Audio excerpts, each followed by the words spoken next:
నమస్కారం. తూర్పుగోదావరి జిల్లా వార్తలు. అభివృద్ధి సంక్షేమాన్ని సమపాలనలో అందిస్తూ పరిపాలన కొనసాగించేలా అధికారులు దృష్టి సారించాలని రాష్ట్ర పర్యాటక సాంస్కృతిక సినిమాటోగ్రఫీ శాఖ మంత్రి కందుల దుర్గేష్ పేర్కొన్నారు.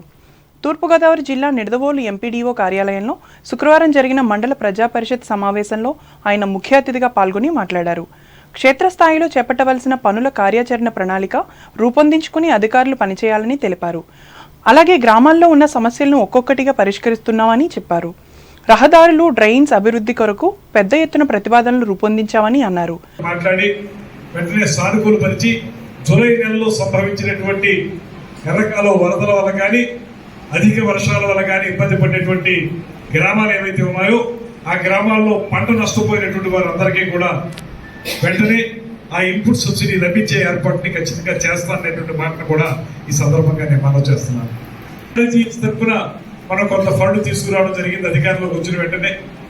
దాని తాలూకా డిఈ గారు ఎక్కడ ఉన్నారు, పంచాయతీరాజ్ డిఈ గారు, దాని తాలూకా ప్రోగ్రెస్ ఏ రకంగా ఉందో కూడా కొంచెం మీరు చాలా రోజుల ముందే జాయిన్ అయ్యారు కనుక ప్రోగ్రెస్ కొంచెం వేగవంతం చేసే విధంగా ఎక్కడైనా కాంట్రాక్టర్ కానీ సరిగ్గా చేయలేకపోతున్నట్లయితే దానికి మనం ప్రత్యామ్నాయం ఏం చేయాలనేటువంటి ఆలోచన చేయాలి. దేని మీద మనం ఎక్కువ ప్రయారిటీ ఇవ్వాలనేటువంటి అంశం మీద దృష్టి పెట్టాలి. ఉదాహరణకి ఈ నిడదవోలు రూరల్ మండలానికి వచ్చేటప్పటికి మనకి ఎర్రకాలం యొక్క ప్రమాదం ఎప్పుడు కూడా పొంచి ఉంటుంది. ఆ ప్రమాదం నుంచి ప్రజలను సమాయత్తపరిచి ఇబ్బంది ఎక్కువగా జరగకుండా ఉండే విధంగా చూడవలసిన బాధ్యత మనం ముందు నుంచి కూడా చేపడితేనే రేపు పొద్దున ఎప్పుడైనా సరే ఎర్రకాలువలో వచ్చేటువంటి ఇబ్బంది తగ్గించడానికి అవకాశం పెరుగుతుంది. ఎర్రకాలువ సమస్యను పరిష్కరించే దిశగా చర్యలు తీసుకుంటామని వివరించారు. ఈ సమావేశంలో ఎంపీపీ తిరుమల భాగ్యలక్ష్మి, జెడ్పీటీసీ కొయ్య సూరిబాబు, ఎంపీడీఓ పి శామ్యూల్, తహసీల్దార్ బి నాగరాజు నాయకులు పాల్గొన్నారు. గ్రామీణ ప్రాంతాల్లో మౌలిక సదుపాయాలను కల్పించే దిశగా చర్యలు తీసుకుంటున్నామని గోపాలపురం శాసనసభ్యులు మద్దిపాటి వెంకటరాజు పేర్కొన్నారు. తూర్పుగోదావరి జిల్లా నల్లజర్ల మండలంలో సుమారు 2.5 కోట్ల రూపాయలతో చేపట్టనున్న అభివృద్ధి పనులకు శుక్రవారం ఆయన శంకుస్థాపన చేశారు. అనంతరం వెంకటరాజు మీడియాతో మాట్లాడుతూ నియోజకవర్గంలో 2 విడతలుగా 800 కోట్ల రూపాయలతో పారిశ్రామికంగా అభివృద్ధి చేసేందుకు ప్రణాళిక రూపొందించామని తెలిపారు. గ్రామీణ ప్రాంతాలను పూర్తి స్థాయిలో అభివృద్ధి చేసి ప్రజల జీవన శైలిని మెరుగుపరుస్తామని చెప్పారు. అనంతరం స్త్రీ శిశు సంక్షేమ శాఖ అనంతపల్లిలో ఏర్పాటు చేసిన సామూహిక సీమంతాల కార్యక్రమంలో పాల్గొన్నారు.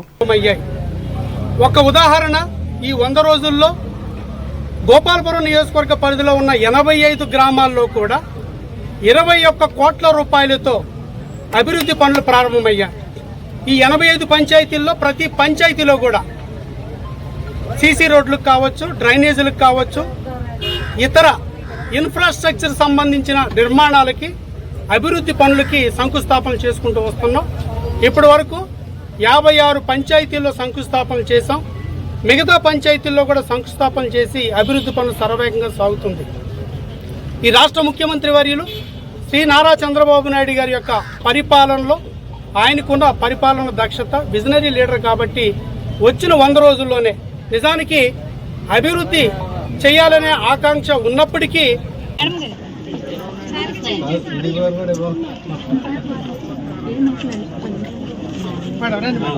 ఈ కార్యక్రమంలో ఎన్డీఏ కూటమి పార్టీల నాయకులు పసుపర్తి రతీష్, ఎద్దనపూడి బ్రహ్మరాజు, బొట్ట రాము, జమ్ముల సతీష్లు పాల్గొన్నారు. అంబేద్కర్ కోనసీమ జిల్లా వార్తలు. అంబేద్కర్ కోనసీమ జిల్లాలో నిర్వహిస్తున్న ఓటర్ల జాబితా సవరణ ప్రక్రియలో రాజకీయ పార్టీల ప్రతినిధులు తమ వంతుగా సహకరించాలని జిల్లా కలెక్టర్ ఆర్ మహేష్ కుమార్ కోరారు. అమలాపురం కలెక్టరేట్లో జిల్లా స్థాయి రాజకీయ పార్టీల ప్రతినిధులతో ఈ అంశంపై శుక్రవారం చర్చించారు. జిల్లాలో శిథిలావస్థకు చేరిన పోలింగ్ కేంద్రాలు ఏవైనా ఉంటే తమ దృష్టికి తేవాలని చెప్పారు. ఉపాధ్యాయ ఓటర్లు నమోదు విషయంలో అన్ని విషయాలు పరిగణనలో తీసుకుని తగు చర్యలు చేపడతామని వివరించారు. ఈ కార్యక్రమంలో జిల్లా joint collector T Nishanthi, DRO ఎం వెంకటేశ్వర్లు, బీజేపీ, కాంగ్రెస్, సిపిఎం, తెలుగుదేశం పార్టీల ప్రతినిధులు దూరి రాజేష్, వడ్డీ నాగేశ్వరరావు, కారం వెంకటేశ్వరరావు, వై జగన్మోహన్లు పాల్గొన్నారు. ఉచిత ఇసుక హామీను రాష్ట్ర ప్రభుత్వం తక్షణం అమలు చేయాలని కోరుతూ భారత కమ్యూనిస్ట్ పార్టీ ఆధ్వర్యంలో అమలాపురంలోని అంబేద్కర్ కోనసీమ జిల్లా కలెక్టరేట్ వద్ద శుక్రవారం ధర్నా చేశారు. భవన నిర్మాణ కార్మికులకు సంక్షేమ బోర్డు ఏర్పాటు చేయాలని నినాదాలు ఇచ్చారు. నిర్మాణ కార్మికులకు ప్రభుత్వం అన్ని విధాలా ఆదుకోవాలని, తక్షణ సాయంగా 10,000 రూపాయలు అందించాలని డిమాండ్ చేశారు. అనంతరం వివిధ డిమాండ్లతో కూడిన వినతి పత్రాన్ని కలెక్టర్ ఆర్ మహేష్ కుమార్కి అందజేశారు. ఈ కార్యక్రమంలో పార్టీ జిల్లా కన్వీనర్ కార్యం వెంకటేశ్వరరావు, జిల్లా కమిటీ సభ్యులు జి దుర్గాప్రసాద్, ఎన్ బలరాం, పీతల రామచంద్రరావు, టి నాగవరలక్ష్మిలు పాల్గొన్నారు. కష్టకాలంలో పార్టీకి అండగా ఉన్న ప్రతి కార్యకర్తకు న్యాయం చేస్తానని కొత్తపేట ఎమ్మెల్యే బండారు సత్యానందరావు భరోసా ఇచ్చారు. ఆత్రేయపురం గ్రామంలో శుక్రవారం నిర్వహించిన మండల తెలుగుదేశం కార్యకర్తల సమావేశంలో ఆయన పాల్గొని మాట్లాడారు. ప్రభుత్వం చేపట్టిన అభివృద్ధి కార్యక్రమాలను ప్రజల్లోకి తీసుకెళ్లాల్సిన బాధ్యత పార్టీ శ్రేణులదేనని ఆయన ఉద్బోధించారు. కానీ అధికారంలోకి వచ్చాక కొంచెం ఆలస్యంగా ఈ సమావేశం పెట్టుకున్నాం. దానికి అన్యదా భావించొద్దని మిమ్మల్ని అందరినీ కోరుతా ఉన్నా. ఇక్కడ 100 రోజులు కూడా చాలా ఒత్తిడితో కార్యక్రమాలన్నీ కూడా చేపట్టు ముందుకు వెళ్ళటం జరిగింది. ప్రభుత్వ పరంగా కానీ అనేక రకాలైన సమస్యలతో ఏదో ఒక ఇష్యూ రావడం, సమావేశం పెడదాం అంటే సరే 10 రోజుల పైగా ఈ వర్షాలు, భారీ వర్షాల్లో, వరదల్లో, విజయవాడ తుఫాన్లో లేదా పార్టీ కార్యక్రమాలు ఏమిటి రావడం, అది ఒక నెలలుగా అనుకున్నాం. మేమంతా ట్రస్ట్ ఇన్ఛార్జీలు అందరూ కూర్చుని నెల 15 రోజుల క్రితమే అనుకున్నాం సమావేశాలు 4 మండలాలు పెట్టాలని. కానీ ఆలస్యమైంది. సీఎం గారి ప్రోగ్రాంలో 1-2 కాదు, ఏదో విధమైన కార్యక్రమాలు కొద్ది గ్యాప్ పెద్దోళ్ళే మన వాళ్ళకి హడావుల్లో ఉన్నారు, ఇవన్నీ చదువుకున్నాక చేద్దాం అనుకోవడం జరిగింది. ఇది ఆరోగ్యపరమైన సమస్యలు ఇవన్నీ. కానీ ఈ రోజున ఈ సమావేశం ద్వారా ఈనాడు ఇక్కడ నిర్వహించుకోవడం చాలా ఆనందంగా ఉంది. చాలా కష్టపడ్డారు, చాలా శ్రమకు వచ్చారు. చాలా మంది ఆర్థికంగా వాళ్ళ శక్తి కొద్ది కూడా వాళ్ళు మరి పార్టీ కోసం, నా గెలుపు కోసం కూడా ఖర్చు పెట్టి కృషి చేశారు. మండల శాఖ అధ్యక్షులు ముదునూరి వెంకటరాజు అధ్యక్షతన జరిగిన సమావేశంలో రాష్ట్ర తెలుగు రైతు ప్రధాన కార్యదర్శి ఆకుల రామకృష్ణ, నాయకులు కరుటూరి నరసింహారావు, కాయల జగన్నాథం, మద్దూరి సుబ్బారావులు పాల్గొన్నారు. ఏలూరు జిల్లా వార్తలు. ఏలూరు జిల్లా ద్వారకా తిరుమల వేదమాత శ్రీ మహాగాయత్రీదేవిగా క్షేత్రదేవత కుంకుళ్ళమ్మవారు శుక్రవారం భక్తులకు దర్శనమిచ్చారు. పంచముఖాలతో పంచాయుధాలను ధరించి కలువ పువ్వుపై ఆసీనురాలైన అమ్మవారిని అధిక సంఖ్యలో భక్తులు దర్శించి పూజించారు. సూర్య సంబంధమైన దేవతగా గాయత్రీదేవిని కొలుస్తారు.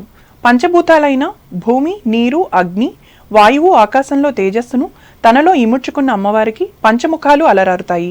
సూర్యునిలోని అసలు శక్తి స్వరూపం గాయత్రీదేవిగా పండితులు చెబుతారు. బుద్ధి వికాసం కలగాలంటే గాయత్రి ఆరాధన తప్పనిసరి అని, గాయత్రి మాతను కొలవటం వల్ల ఆరోగ్యం, సంపద కలుగుతుందని భక్తుల నమ్మకం.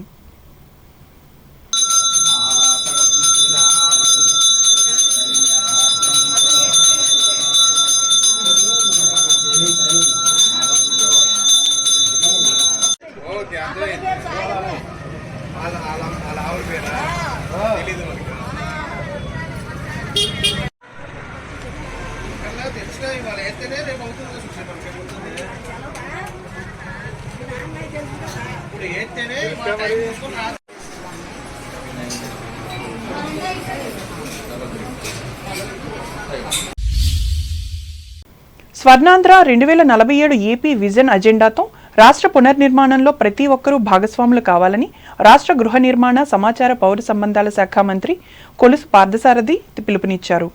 స్వర్ణాంధ్ర 2047 దార్శనిక పత్రం రూపకల్పనలో భాగంగా ఏలూరు కలెక్టరేట్లో శుక్రవారం జరిగిన ప్రజాభిప్రాయ సేకరణ కార్యక్రమంలో ఆయన ముఖ్య అతిథిగా పాల్గొన్నారు. అనంతరం పార్థసారథి మీడియాతో మాట్లాడుతూ ఆర్థికాభివృద్ధి, సామాజిక అభివృద్ధి, పర్యావరణ సుస్థిరతలపై దృష్టి సారిస్తూ రాష్ట్రాన్ని అభివృద్ధి కేంద్రంగా మార్చడానికి కావాల్సిన ప్రణాళికా కార్యాచరణను నిర్దేశించుకోవచ్చునని తెలిపారు. వచ్చే నెల 1వ తేదీన స్వర్ణాంధ్ర 2047 పత్రాన్ని విడుదల చేయాలని ప్రభుత్వం సంకల్పించిందని తెలిపారు. దీనిలో భాగంగా రాబోయే 5 సంవత్సరాల కార్యాచరణ ప్రణాళిక రూపకల్పనకు శ్రీకారం చుట్టడం జరిగిందని చెప్పారు. స్వాతంత్రం వచ్చి 100 సంవత్సరాలు పూర్తవుతున్న సందర్భంగా కేంద్ర ప్రభుత్వం వికసిత్ భారత్ 2047 ఒక విజన్ డాక్యుమెంట్ని రిలీజ్ చేసి ఏ విధంగా ఈ దేశాన్ని అభివృద్ధి చేయాలి, ఏ విధంగా ఈ దేశ ఆర్థిక పరిస్థితులను మెరుగుపరచాలి, ఏ విధంగా ఈ దేశాన్ని ప్రపంచంలోనే 1, 2, 3 పొజిషన్స్లోకి తీసుకువెళ్ళాలి అనే లక్ష్యంతో ఒక డాక్యుమెంట్ రిలీజ్ చేసిన విషయం మనందరికీ తెలిసిందే. మరి భారతదేశం ఆశించిన ఆ స్థానానికి చేరుకోవాలంటే దేశంలోని అన్ని రాష్ట్రాలు కూడా అభివృద్ధి చెందాలి. దేశం యొక్క ఆ విజన్ని ఒక టార్గెట్ని ఫిక్స్ చేసుకోవాల్సిన అవసరం ఉంది. మరి దాంట్లో భాగంగానే మన ప్రీతమ ముఖ్యమంత్రి చంద్రబాబు నాయుడు గారు 2047కి స్వర్ణాంధ్ర 2047, అదేవిధంగా ఈ 5 సంవత్సరాల్లో కూడా ఏ విధంగా అభివృద్ధి చెందాలని టార్గెట్స్ నిర్ణయించడం జరిగిందని చెప్పేసి అందరికీ సవినీయంగా మనం. ఈ కార్యక్రమంలో జిల్లా పరిషత్ చైర్పర్సన్ గంటా పద్మశ్రీ, శాసనసభ్యులు Kamineni Srinivas, Badeti Chanti, P Dharmaraju, joint collector P దాత్రిరెడ్డిలు పాల్గొన్నారు. వార్తలు ముగించే ముందు ముఖ్యాంశాలు మరోసారి. పశ్చిమ గోదావరి జిల్లాలో అన్ని రకాల వ్యవసాయ ఉత్పత్తులను అభివృద్ధి చేయనున్న ప్రభుత్వం, భీమవరంలో ప్రకటించిన రాష్ట్ర మంత్రి డాక్టర్ నిమ్మల. పుస్తకాలు చదవడం ద్వారా చేకూరునున్న విజ్ఞానం, తణుకు విశాలాంధ్ర సభలో స్పష్టం చేసిన ఎమ్మెల్సీ రవీంద్రనాథ్. ముఖ్య అతిథిగా పాల్గొన్న సామాజికవేత్త డివివిఎస్ వర్మ. లాయర్లకు నష్టం తెచ్చే చట్టాన్ని రద్దు చేయాలని కోరుతూ తణుకు కోర్టు ముందు ధర్నా చేసిన న్యాయవాదులు. తణుకు రామకృష్ణ సేవా సమితిలో అలరించిన గాత్ర యుగలం, ప్రతిభను కనపరిచిన సంగీత కళాకారులు సాయిలక్ష్మి, వైష్ణవులు, ప్రశంసించిన నిర్వాహకులు.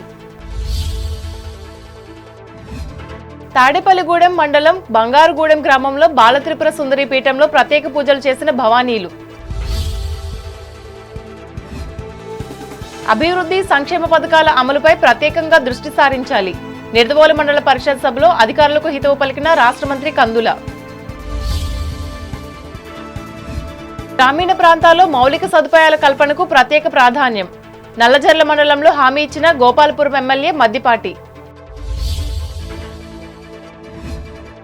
ఓటరు జాబితా సవరణ ప్రక్రియకు సహకరించాలి. అంబేద్కర్ కోనసీమ జిల్లాలో ప్రజాప్రతినిధులకు, పార్టీల నాయకులకు విజ్ఞప్తి చేసిన కలెక్టర్ మహేష్ కుమార్. ఉచిత ఇసుక హామీలను తక్షణమే అమలు చేయాలి. అంబేద్కర్ కోనసీమ జిల్లా కలెక్టరేట్ ముందు ధర్నా చేసిన భారత కమ్యూనిస్ట్ పార్టీ కార్యకర్తలు, వినతి పత్రం అందించిన నాయకులు. తెలుగుదేశం పార్టీకి వెన్నంటి ఉన్న కార్యకర్తలకు ప్రాధాన్యతనిచ్చి న్యాయం చేస్తా, ఆత్రేయపురంలో వెల్లడించిన కొత్తపేట ఎమ్మెల్యే బండారు. ద్వారకా తిరుమలలో గాయత్రీదేవిగా దర్శనమిచ్చిన కుంకుల్లమ్మ అమ్మవారు, పూజలు చేసిన ప్రజలు. రాష్ట్ర పునర్నిర్మాణంలో అందరూ భాగస్వాములు కావాలి, ఏలూరులో పిలుపునిచ్చిన రాష్ట్ర మంత్రి పార్థసారథి. ఈ వార్తలు ఇంతటితో సమాప్తం. నమస్కారం.